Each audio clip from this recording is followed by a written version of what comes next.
U.S. President Joe Biden and other leaders of the G7 nations condemned Iran's attack on Israel on Sunday, saying it risked provoking an uncontrollable regional escalation. A White House official said Biden warned Israeli Prime Minister Benjamin Netanyahu that the U.S. will not take part in a counteroffensive against Iran if Israel decides to retaliate after Iran launched an overnight barrage of missiles and drones on Israeli territory. Meanwhile, Netanyahu reconvened a war cabinet meeting in Tel Aviv to discuss a response to the drone and missile attack. מול האיום של איראן, War Cabinet Minister Benny Gantz warned that Israel would, quote, exact the price from Iran in a fashion and timing that is right for us.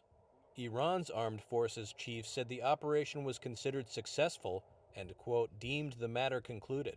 But Iran warned Israel and the U.S. that a retaliation to its overnight attack would elicit a far bigger response. The Israeli army released footage on Sunday that it said showed its fighter jets intercepting unmanned aerial vehicles and cruise missiles launched from Iran.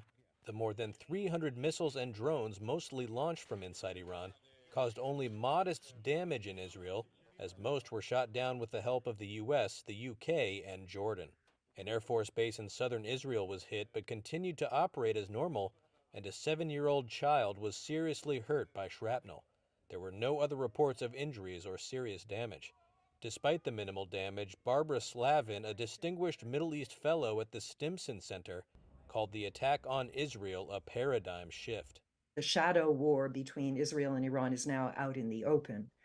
But given that, Iran did it in a very calibrated way, sending these these slow drones, hours and hours flying from Iran to Israel, giving plenty of time for the Israelis and the United States and others to prepare. I mean, even the Jordanians shot down a bunch of these drones as they went over Jordanian airspace. Thank God no one was killed. It doesn't appear that there was very much damage. So it was kind of performative. But it was nevertheless a paradigm shift because it was a direct Iranian retaliation on Israel for Israeli attacks on Iranians. Iran's attack was over a suspected Israeli strike on its consulate in Syria that killed top military commanders. It also followed months of clashes between Israel and Iran's regional allies, triggered by the war in Gaza. The threat of open warfare erupting between Iran and Israel and dragging the United States into it has put the region on edge. It also triggered calls for restraint to avoid further escalation from global powers including Russia, China, France, and Germany, as well as Arab nations Egypt, Qatar, and the United Arab Emirates. Turkey also warned Iran it did not want further tension in the region.